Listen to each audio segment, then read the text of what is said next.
Hello students, स्वागत है आपका अपने YouTube channel physical education and fitness hub में। कैसे हो आप सभी? उम्मीद करूँगा आप सब अच्छे होंगे, आपके घर परिवार वाले भी सब बढ़िया होंगे। तो जैसा कि आप स्क्रीन पे देख रहे हो, राजस्थान गवर्नमेंट ने आप लोगों के लिए एक बड़ी अपडेट है। राजस्थान गवर्नमेंट ने फिजिकल एजुकेशन टीचर्स की काफ़ी बड़ी संख्या में एक भर्ती निकाली है। कुछ टाइम पहले डिमांड की गई थी, तो अब गवर्नमेंट ने भर्ती निकाल दी है। आप में से अगर आपका कोई चाहने वाला है, कोई परिचित है, कोई रिश्तेदार है फिजिकल एजुकेशन टीचर का जिसने कोर्स किया हुआ है और वो चाहे तो इस भर्ती के अंदर फॉर्म भर के लग सकता है। काफ़ी बड़ी संख्या में ये भर्ती हो रही है। इससे पहले ये भर्ती 2017-18 में हुई थी, लगभग उसमें 4,500 के आसपास पोस्टें आई थी। उसके बाद में इतनी बड़ी संख्या में पोस्टें अभी आ रही हैं और आप स्क्रीन पे यहाँ पे देख सकते हो कि 5,546 पोस्टें आ रही है। तो कुछ टाइम पहले जून में डिपार्टमेंट ने डिमांड भेजी थी कि भर्ती नहीं की जाए, काफ़ी ज़रूरत है फिज़िकल एजुकेशन टीचर्स की। राजस्थान गवर्नमेंट की बात कर रहा हूँ मैं। तो राजस्थान गवर्नमेंट ने इसको अप्रूव कर दिया और अब आप स्क्रीन के ऊपर अगर आप देखोगे तो आपको देखने को मिलेगा कि गवर्नमेंट ने वास्तव में वैकेंसीज निकाल दी हैं और इतनी बड़ी संख्या में निकाली हैं। तो आप देखिएगा एक बार स्क्रीन के ऊपर। 1 मिनट रुको, मैं कैमरा ऑफ कर देता हूँ।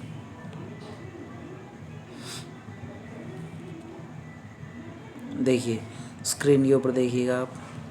राजस्थान कर्मचारी चयन बोर्ड जयपुर के द्वारा ये एडवर्टाइजमेंट आई है और 2 दिन पहले ही ये पब्लिश हुई है वैकेंसियाँ और काफ़ी बड़ी संख्या में 5,500 पोस्टें हैं। कम नहीं होती बेटा।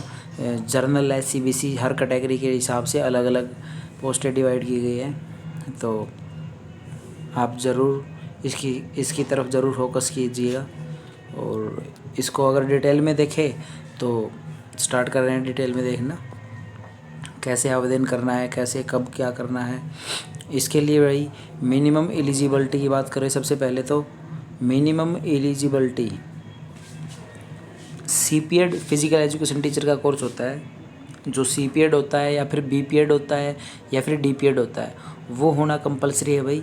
जिसका भी फिज़िकल एजुकेशन टीचर का ये कोर्स जिसने भी कर रखा है आपके जान पहचान वालों ने, तो आप लोग उस तक ये न्यूज़ ज़रूर पहुँचाना।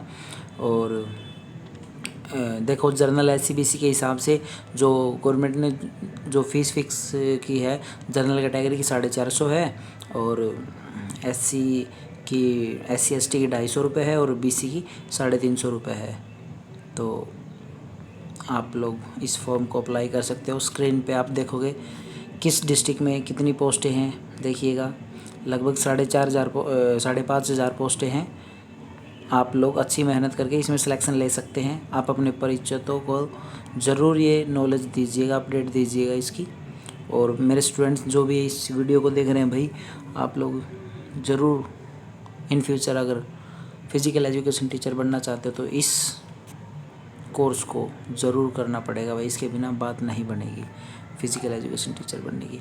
और इसके अंदर हर एक कैटेगरी वाइज अलग अलग रिजर्वेशन दे रखा है। फीमेल्स के लिए 30% रिजर्वेशन है भाई। मतलब अगर 100 पोस्टें हैं, मान लो 100 पोस्टें हैं तो 100 में से 30 पोस्टें तो फीमेल्स की ही मानी जाएंगी। बाकी 70 पोस्टें हैं वो सभी कैटेगरियों की अलग अलग डिवाइड होंगी। उसके बाद में जो 30 पोस्टें हैं फीमेल्स की, वो फीमेल्स की कैटेगरी के हिसाब से डिवाइड होंगी। तो जिसने भी अपनी कैटेगरी के अनुसार अपना सर्टिफिकेट बनवा रखा है रिजर्वेशन का, उसके हिसाब से आप लोग अप्लाई कर सकते हो। और इसमें भाई स्पोर्ट्स वालों को अलग अलग हिसाब से छूट दी गई है। जैसे कि इंटरनेशनल लेवल के प्लेयर को, नेशनल लेवल के प्लेयर को अलग अलग प्रकार से छूट दी गई है। और आप यहाँ पे स्क्रीन के ऊपर देखोगे कि यहाँ पे जो एक्स सर्विसमैन आदमी, यानी कि जिसने भी आर्मी वगैरह में काम किया है, तो यहाँ पे ये देखिएगा, जिसने भी आर्मी वगैरह में काम किया है उसके हिसाब से भी उसको रिजर्वेशन दिया गया है। तो अगर आपका कोई चाहने वाला है तो उसे बताइएगा। तो जो भी खेल हैं, खेलों के हिसाब से जिनके लिए वैकेंसीज़ या फिर नंबरों की छूट दी गई है, वो खेल कौन सी संस्था से मान्यता प्राप्त होनी चाहिए। एक अंतर्राष्ट्रीय ओलंपिक कमेटी होती है, ओलंपिक गेम होते हैं, एशियन गेम्स होते हैं, वर्ल्ड चैम्पियनशिप होती है, एशियन चैम्पियनशिप होती है, इंटरनेशनल गेम्स होते हैं। जो इनकी संस्थाएं हैं इनसे ही मान्यता प्राप्त होनी चाहिए। कई फर्जी टूर्नामेंट होते हैं भाई, खिलवा देते हैं लोग और उसके बाद में उनका कोई बेनिफिट नहीं होता, तो इन संस्थाओं से ही मान्यता प्राप्त होनी चाहिए। स्कूल गेम्स होते हैं उनका भी पूरा बेनिफिट मिलता है, यूनिवर्सिटी के गेम्स होते हैं, ओपन टूर्नामेंट्स होते हैं, इनके भी पूरा बेनिफिट मिलता है भाई। तो आप लोग देखिएगा इसको कि यहाँ पे देखो 12 नंबर पॉइंट पे जितने भी हैंडीकैप्स हैं उनके लिए उनकी रिजर्वेशन पॉलिसी जो गवर्नमेंट ने बनाई गई है, रिजर्वेशन पॉलिसी के हिसाब से उनको छूट दी गई है। और जो अनुसूचित जाति जनजाति यानी कि SC ST के लोग हैं उनको उनके जो रिजर्वेशन पैटर्न है गवर्नमेंट ने जो बनाया है उसके हिसाब से छूट दी गई है। हाँ, 6 नंबर पॉइंट पे ये ज़रूर देखिए, एक इम्पोर्टेंट चीज़ है वेतनमान। राजस्थान गवर्नमेंट के अंदर जब कोई सेलेक्ट हो गई जॉब के ऊपर ज्वाइन करता है तो उस कर्मचारी को 2 साल तक प्रोबेशन पीरियड में थोड़ा सा पैसे कम दिए जाते हैं। जैसे कि मैं भी पहले राजस्थान गवर्नमेंट में काम करता था, तो 3rd ग्रेड टीचर था मैं, तो मुझे 23,700 रुपये मिलते थे। और जब 2 साल के बाद जब उसका फिक्सेशन हो जाता है यानी कि 2 साल का टाइम पीरियड, प्रोबेशन पीरियड जिसे बोलते हैं, वो कंप्लीट हो जाता है। कंप्लीट होने के बाद में उसको पूरी सैलरी मिलना स्टार्ट हो जाती है। तो पे मैट्रिक्स लेवल 10 बोलते हैं उसे, उसके हिसाब से सैलरी मिलती है। और 2 साल के प्रोबेशन में लिमिट के पैसों में ही काम करना पड़ता है। और जो इसके लिए पात्रता यानी कि एलिजिबिलिटी है वो national council for teacher education, एक प्रोफेशनल डिग्री कैरिकुलम्स का एक संस्था होती है, उससे मान्यता प्राप्त यूनिवर्सिटी से ही उसकी डिग्री होनी चाहिए, यूनिवर्सिटी या कॉलेज से ही। और ये सब कंडीशंस देखिएगा, आप देख के ही अप्लाई कीजिएगा। अपने परिचितों को ज़रूर बताना ये चीज़। 18 से लेके इसका एज का क्राइटेरिया 18 से लेके 40 साल तक की उम्र में छूट जो SC BC की होती है उसके हिसाब से उसको छूट मिलेगी। एक्स सर्विसमैन होता है उसके हिसाब से छूट मिलेगी। NCC वालों के लिए 3 साल की छूट दी गई है भाई।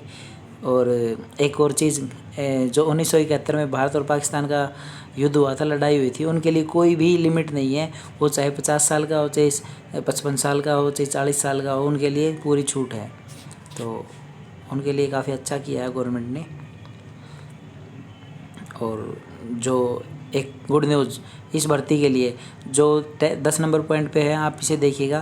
पेंशन पूरे देश के अंदर सिर्फ राजस्थान गवर्नमेंट एक ऐसी है जो पेंशन दे रही है, और सभी गवर्नमेंट्स ने पेंशन देना बंद कर दिया है। सबसे पहले शुरुआत पेंशन देने की अब दोबारा से राजस्थान गवर्नमेंट ने ही की है। राजस्थान के बाद में एक शायद छत्तीसगढ़ ने भी देना स्टार्ट किया है, क्योंकि राजस्थान गवर्नमेंट और सेंट्रल गवर्नमेंट में अलग अलग है, तो इन लोगों का अपना अपना एजेंडा हो है, उसके हिसाब से ये स्टार्ट कर रहे हैं। और फार्म भरने की डेट भाई 23 जून 2022 से 23 जून याद रखना आने वाली है भाई, 23 जून से लेके 22 जुलाई तक है। इस इन दिनों के बीच में ही आप फार्म अप्लाई कर दें, ताकि बाद में लेट करेंगे तो आपके लिए मुसीबत बन जाएगी। लास्ट के टाइम पीरियड में वेबसाइट बहुत बिजी हो जाती है और राजस्थान का फॉर्म बहुत लंबा भरा जाता है। 1 मिनट का काम नहीं होता, उसमें बहुत लंबा टाइम होता, बहुत फॉर्मेलिटी होती है, उसमें कंप्लीट करनी होती है। तो आप स्टार्टिंग में ही इसको अगर अच्छे से देख के फिलअप कर लेंगे तो आपके लिए बढ़िया रहेगा, क्योंकि बाद में वेबसाइट बिजी हो जाए कुछ नहीं पता होता। और लगभग एक गवर्नमेंट ने एक अंदाज़ा दिया है कि 25 सितंबर को इसका एग्ज़ाम भी ले लिया जाएगा। राजस्थान गवर्नमेंट कोशिश ये करेगी, क्योंकि हमारी जब भर्ती हुई थी पिछली बार, वो भी बहुत कम टाइम में ही इन लोगों ने कंप्लीट कर दी थी। तो आप लोग अच्छी से तैयारी कीजिएगा। फॉर्म कैसे भरना है आप देखिए एक बार इसको अच्छे से, कितने साइज़ की फ़ोटो लगानी है, SSO ID कैसे बनानी है, पूरी डिटेल इसके अंदर दी गई है। आप ध्यान से देखिएगा कि ऐसे साइन करने हैं, कितने करने हैं, ब्लू पेन से या फिर ब्लैक पेन से, सारी डिटेल दे रखी है। आप देखिएगा, अगर किसी इंसान से फॉर्म भरते टाइम गड़बड़ हो जाती है तो उसमें संशोधन कैसे करना है, ये एक राजस्थान गवर्नमेंट का मैं तो बहुत अच्छा सिस्टम मानूंगा। हरियाणा के अंदर तो भाई बिल्कुल भी कोई चांस नहीं होता, गलती होगी तो बाहर हो आप नौकरी के सिलेक्शन प्रोसेस से। हरियाणा में नहीं होता ऐसा, दिल्ली में भी नहीं होता। तो राजस्थान गवर्नमेंट संशोधन दे रही है, ये अच्छा है। और 19 नंबर पॉइंट पे देखना, प्रमाण पत्रों का सत्यापन। जो SC/BC जनरल के जो भी अपने कैटेगरी के हिसाब से सर्टिफिकेट बनवा रखे हैं वो बिल्कुल वैलिड होने चाहिए भाई। और जैसे ना 1 साल के लिए बनता है छूट का, तो अगले साल के लिए दोबारा बनवाना पड़ता है BC कैटेगरी वालों को। तो आप लोग ज़रूर अपडेट करवा के उसके हिसाब से ही अप्लाई कीजिएगा। और अगर फार्म भरते टाइम अगर आप गलती कर रहे हो तो संशोधन मिल रहा है, लेकिन परेशानी का सामना आपको ज़रूर करना पड़ेगा।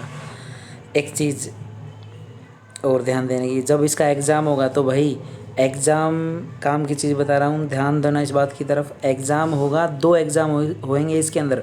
टोटल दोनों एग्ज़ाम्स के 460 नंबर के होंगे। जो पहला एग्ज़ाम होगा उसे जनरल एग्ज़ाम बोलते हैं। उसके अंदर Rajasthan GK, traditional GK, Hindi ये सब आता है। तो वो 200 नंबर का होगा। इसमें 100 क्वेश्चन होंगे, हर एक क्वेश्चन 2 नंबर का होएगा। तो 200 नंबर का होगा ये, और 2 घंटे का एग्ज़ाम होगा। और जो इसमें नेगेटिव मार्किंग होती है भाई, याद रखना आप। और जो सेकंड एग्ज़ाम होता है वो 260 नंबर का होगा भाई। 130 क्वेश्चन होंगे, 2 नंबर का एक क्वेश्चन वही है इसमें भी, और नेगेटिव मार्किंग है इसमें भी। और आप लोग थोड़ा ध्यान से कीजिएगा, 3 क्वेश्चंस गलत करने पे एक ठीक क्वेश्चन आपका कट जाएगा, ऐसे है। तो 260 प्लस 200 460 हो गए। और 460 के बाद में 40 नंबर और जुड़ते हैं, यानी कि टोटल 500 नंबर का होता है सिलेक्शन क्राइटेरिया। जो बचे हुए 40 नंबर मैंने बताए हैं 460 से ऊपर वाले, वो होते हैं स्पोर्ट्स के।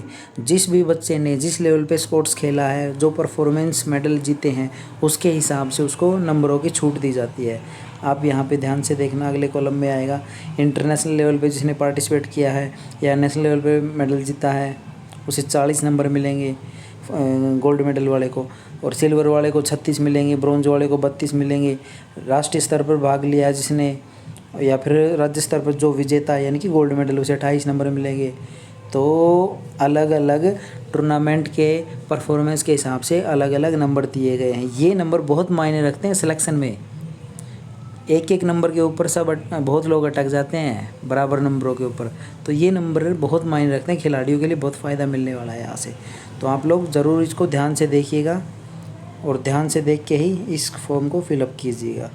तो स्टूडेंट्स, आप अपने यूट्यूब चैनल को, अपने सर को आगे बढ़ाने के लिए अपने चैनल को सब्सक्राइब भी करो भाई, सब्सक्राइब करो, आगे शेयर करो, लाइक करो वीडियो को। और मैं तो आप सबको मिस कर रहा हूँ काफ़ी, मुझे नहीं पता आप कितना मिस कर रहे हो नहीं कर रहे हो, उम्मीद कर रहा हूँ कि मिस कर रहे होगे। चलो ठीक है स्टूडेंट्स, थैंक यू।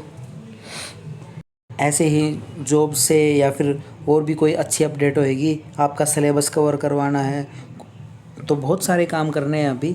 तो आप लोग वीडियोज़ को देखते रहे, चैनल को आगे बढ़ाएं। ये मेरा चैनल नहीं है, ये आप लोगों का चैनल है, पता है ना आपको, आपके फ़ायदे के लिए स्टार्ट किया गया है इसको। तो मैं आपकी पूरी हेल्प करने की कोशिश करूँगा। ठीक है स्टूडेंट्स, ओके।